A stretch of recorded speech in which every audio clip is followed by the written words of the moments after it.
दोस्तों, आज हम इस पोस्ट में जिंदगी बदल देने वाली कहानी लेकर आए हैं।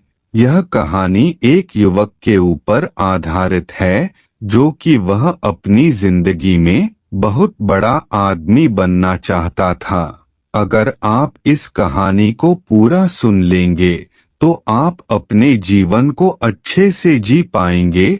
आप अपने जीवन में बहुत कुछ परिवर्तन कर पाएंगे। इसलिए दोस्तों, आप इस कहानी को पूरा सुने। एक युवक के बड़े बड़े सपने थे और उसकी कुछ इच्छाएं थी। इच्छाएं अच्छी थी। वह चाहता था कि इस दुनिया में सभी सुखी हो, सभी के पास धन हो, सभी ईमानदारी से काम करें, कोई भूखा ना सोए, सब खुश रहें। उसने सुना था कि हम जैसा सोचते हैं वैसा ही होता है और हमारी इच्छाओं को यह ब्रह्मांड पूरी करता है। इसलिए वह इन इच्छाओं को लिए हुए दिन रात सोचता रहता। लेकिन हुआ कुछ भी नहीं। वह देखता कि दुनिया में दुख है, तकलीफ है, बेईमानी है, लोग एक दूसरे से नफरत करते हैं। उसकी इच्छाएं पूरी नहीं हो रही थी। तब एक दिन उसके मन में एक नई इच्छा ने जन्म लिया। उसने सोचा कि मैं एक बड़ा हीरे मोती का व्यापारी बन जाता हूँ और मैं एक बड़ा व्यापारी बनूंगा। वह दिन रात इस इच्छा को लिए हुए इस बारे में सोचता रहा। वह सोचता कि कहीं से मुझे हीरे मोती पड़े मिल जाए और मैं उनसे एक बड़ा व्यापार शुरू करूंगा।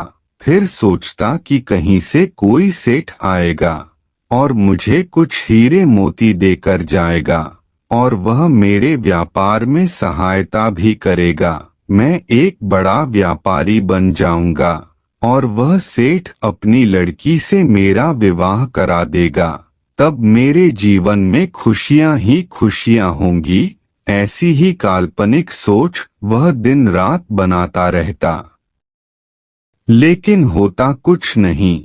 जब उस युवक के पिता को यह पता चला कि उसका बेटा एक हीरे मोती का व्यापारी बनना चाहता है तो उसे बड़ी खुशी हुई। उस पिता ने अपनी कुछ संपत्ति बेचकर उस बेटे को 3 हीरे और मोती दे दिए और कहा, बेटा, मैं जानता हूँ कि तुम हीरे मोती के व्यापारी बनना चाहते हो। मैं तुम्हारे लिए बहुत खुश हूँ। मैंने अपनी आधी संपत्ति बेच दी है और यह 3 हीरे और 3 मोती तुम्हारे लिए खरीदे हैं। इनसे तुम व्यापार शुरू करो, तुम सफल होगे, तब मुझे बहुत खुशी होगी। लेकिन उस लड़के को यह 3 हीरे और 3 मोती कम लग रहे थे। उसने सोचा कि इन हीरे मोती से क्या होगा। कम से कम 1000 हीरे और मोती तो होने ही चाहिए थे। एक बड़ी दुकान होनी चाहिए थी। कुछ लोग मेरे नीचे काम करने वाले भी होने चाहिए। जब यही बात उसने अपने पिता को बताई तो पिता ने कहा, बेटा, शुरुआत पहले कदम से ही होती है। हम कभी भी एक समय पर 1000 कदम नहीं चल सकते। पहला कदम, फिर उसके बाद दूसरा कदम, फिर तीसरा कदम, ऐसे ही बढ़ते जाते हैं और रास्ता तय कर मंजिल पर पहुंचते हैं। तुम इनसे व्यापार तो शुरू करो, बाकी सब अपने आप हो जाएगा। उस युवक ने व्यापार आरंभ किया और सोचने लगा कि मैं 1 माह में ही ऐसा व्यापार करूंगा कि बड़े बड़े व्यापारियों में मेरा नाम शामिल हो जाएगा और एक बड़े व्यापारी की लड़की से मैं शादी कर लूंगा। तब मेरे जैसा व्यापारी यहाँ कोई नहीं होगा। लेकिन ऐसा कुछ हुआ नहीं। 1 माह में भी किसी ने उसके उन 3 हीरे और मोतियों में से कुछ नहीं खरीदा। वह निराश हो गया। उसे लगा कि अब कुछ नहीं हो सकता। वह बड़ा व्यापारी नहीं बन सकता अपने पुत्र को निराश होता देख उस पिता ने अपने पुत्र से कहा, निराश होने की आवश्यकता नहीं है, हमें पहले बाजार को समझना होता है। जब हम परिस्थितियों को समझ जाते हैं तभी हम बाजार में कुछ बेच सकते हैं। तुम यह पता करो कि बाजार में किस प्रकार के हीरे मोती की मांग है। इन 3 हीरे मोती को बेचकर उन्हें खरीदो। पुत्र ने कहा, पिताजी मैंने ये पता किया था, लेकिन इन 3 हीरे मोती को बेचकर भी मैं उन हीरे मोती को नहीं खरीद सकता, उसके लिए अधिक धन चाहिए। पिता ने बची हुई संपत्ति भी बेच दी और अपने पुत्र को धन इकट्ठा करके दिया और कहा, पुत्र अब बस हमारे पास रहने लायक ही जमीन बची है, यह धन ले लो और कुछ अच्छे हीरे मोती खरीद लो। अब यह तुम पर निर्भर करता है कि हमारे हालात आगे अच्छे होंगे या बुरे। पूरी मेहनत करना, कोई कसर मत छोड़ना। पुत्र ने उन 3 हीरे मोती को बेचकर और उस धन से जो पिता ने दिया था 2 हीरे और 2 मोती खरीदे। उसने उन हीरे मोती से दोबारा व्यापार आरंभ किया और सोचने लगा कि मेरे इन हीरे मोती की चर्चा दूर दूर तक होगी और राजा स्वयं मेरे हीरे मोती खरीदने आएंगे और होनहार, तेज और बुद्धि वाला लड़का देखकर अपनी लड़की की शादी मुझसे तय कर देंगे। लेकिन 1 माह बीत गया और उसके पास कोई नहीं आया। किसी ने उसके हीरे मोती में दिलचस्पी नहीं दिखाई। वह फिर से गहरी निराशा में चला गया और वह अपने पिता के पास वापस आया और उसने कहा, पिताजी मैं व्यापारी बनने लायक नहीं हूँ, आप यह दोनों हीरे रख लीजिए। पिता ने कहा, कोई बात नहीं, यह दोनों हीरे तुम ही अपने पास रखो और फिर से कोशिश करो। युवक ने दोनों हीरे अपने पास तो रख लिए, पर उसके मन में गहरी निराशा थी। वह फिर से सोचने लगा, काश दुनिया में सबके पास एक समान धन दौलत होती, ना तो कोई अमीर होता ना गरीब। जो कोई जो कुछ भी करना चाहता वह तुरंत हो जाता। मैं व्यापार करता और तुरंत ही बड़ा व्यापारी बन जाता। अब तो कोई मुझे अपनी लड़की भी नहीं देगा। एक दिन युवक के मन में ख्याल आया कि वह अपने घर से कहीं दूर चला जाए, जहां पर उसके परिवार की जिम्मेदारी ना हो। अपने अकेले का ख्याल तो वह खुद रख सकता है। फिर उसने सोचा कि मैं सन्यासी बन जाता हूँ, मान सम्मान भी मिलेगा और जिम्मेदारियों से छुटकारा भी। यही सोचकर एक रात अपने घर से वह उन 2 हीरे मोती में से 1 हीरा और 1 मोती लेकर चला गया।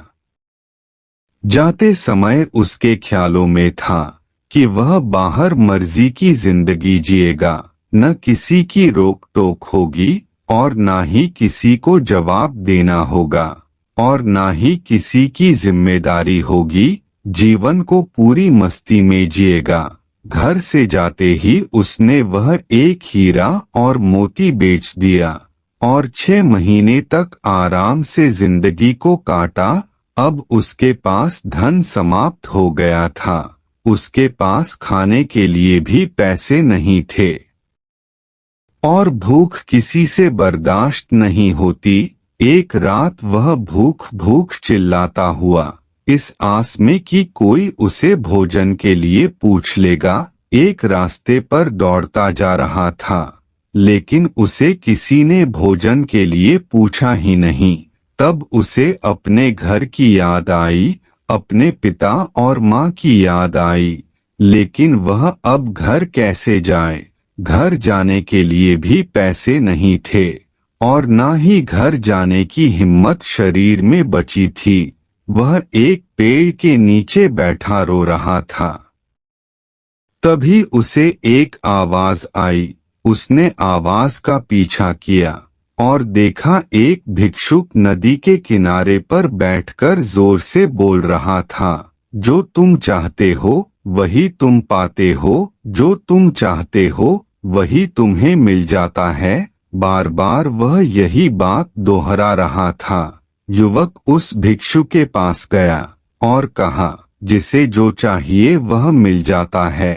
भिक्षु ने कहा, हाँ बिल्कुल, जिसे जो चाहिए वह मिल जाता है, जो तुम चाहते हो वही पाते हो। युवक ने कहा, ऐसा कुछ भी नहीं है। मैंने अपनी जिंदगी में क्या कुछ नहीं चाहा, मगर मिला कुछ भी नहीं। भिक्षु ने कहा, तुमने अपनी जिंदगी में सपने देखे और तुम्हें सपने ही तो मिले हैं। सपनों की हकीकत नहीं जानते, आंखें खुलते ही सपने टूट जाते हैं और कुछ नहीं बचता। इसी प्रकार तुमने अपने सपनों को चाहा और वही तुम्हें मिले, सब टूट गए। सपने टूटने के लिए ही होते हैं। युवक ने कहा, तो क्या सपने देखना, कुछ चाहना गलत है? भिक्षु ने कहा, नहीं, सपने देखना गलत नहीं है, कुछ चाहना भी गलत नहीं है। सपने वही देखो जो तुम पूरा कर सकते हो, उसी चीज को चाहो जिसे तुम पा सकते हो, जिसके लिए तुम कर्म कर सकते हो, जिसके लिए तुम मेहनत कर सकते हो। सपना बड़ा हो, चाहत बड़ी हो तो कोई बात नहीं, लेकिन तुम में वह हिम्मत होनी चाहिए कि तुम उसे अपने अधिकार में ला सको। तुम्हारे भीतर उस चाहत, उस सपने के लिए शक नहीं होना चाहिए। युवक ने कहा, मैं ऐसा क्या करूं जो मैं चाहता हूं वह हो जाए?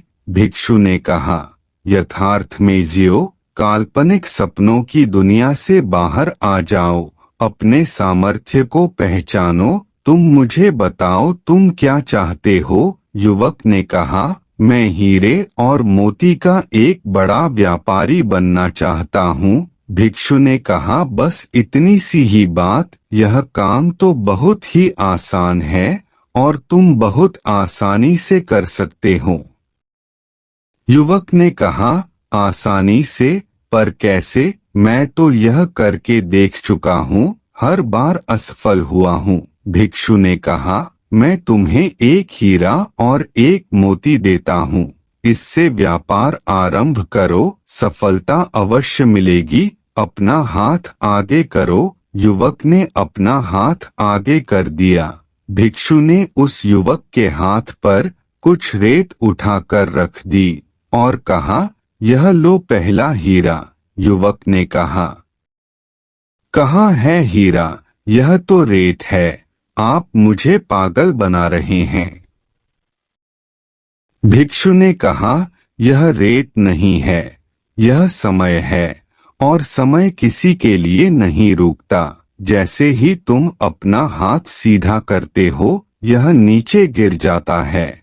समय ही वह हीरा है जिसका उपयोग करके तुम कुछ भी कर सकते हो। अनगिनत हीरे तुम बना सकते हो। समय जैसे हीरे को बर्बाद मत करना, इसका भरपूर उपयोग करना।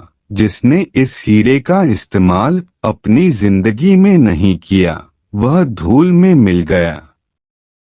युवक ने कहा, मैंने अपने व्यापार में समय का ही उपयोग किया था, मगर मुझे कुछ नहीं मिला। हमेशा समय का उपयोग करने से कुछ नहीं मिलता। भिक्षु ने कहा, इसके लिए मैं तुम्हें एक मोती देता हूँ।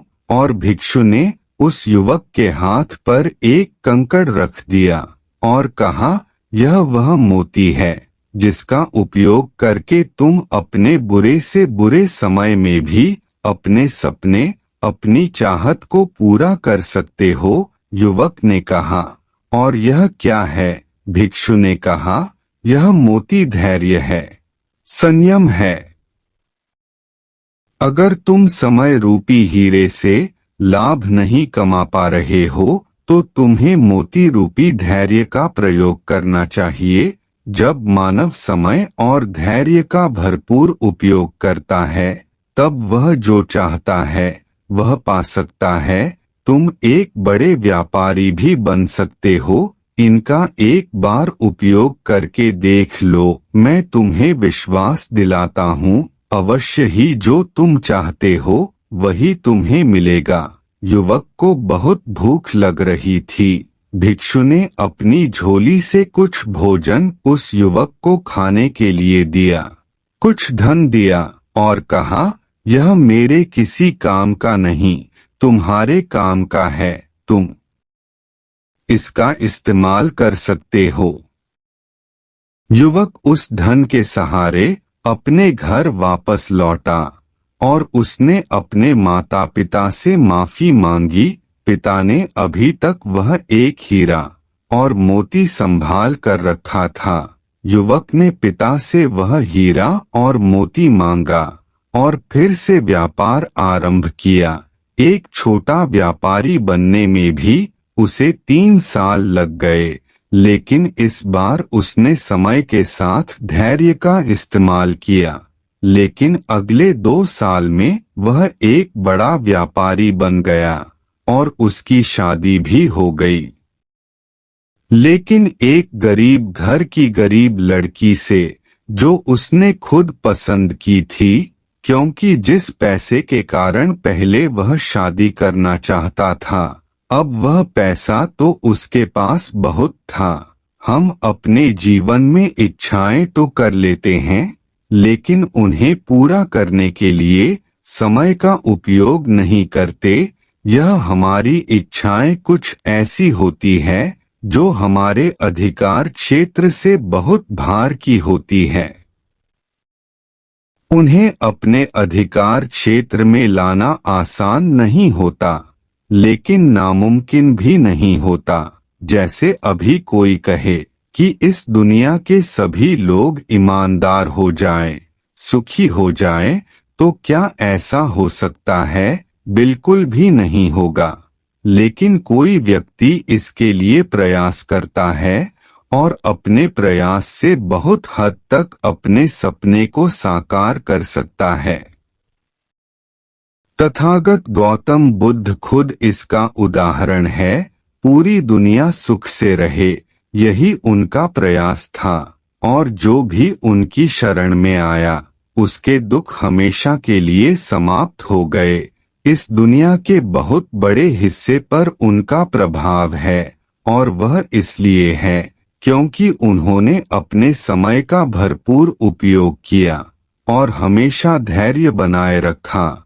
लेकिन हम तो कुछ सोचते हैं, उसके लिए प्रयास करते हैं, फिर हमें लगता है कि यह हमसे नहीं होने वाला और तुरंत ही उसे छोड़ देते हैं। तो फिर हमें लगता है कि हम अपने जीवन में कुछ नहीं कर सकते, लेकिन ऐसा नहीं है। जो आप चाहते हैं वह आपको अवश्य मिलता है। दोस्तों, आपको गौतम बुद्ध की यह कहानी कैसी लगी? कृपया हमें नीचे कमेंट बॉक्स में कमेंट करके जरूर बताएं। आपको हमारी वीडियो अच्छी लगती है तो ऐसी ही और मोटिवेशनल वीडियो देखने के लिए वीडियो पर लाइक करें और हमारे चैनल को सब्सक्राइब करें। धन्यवाद।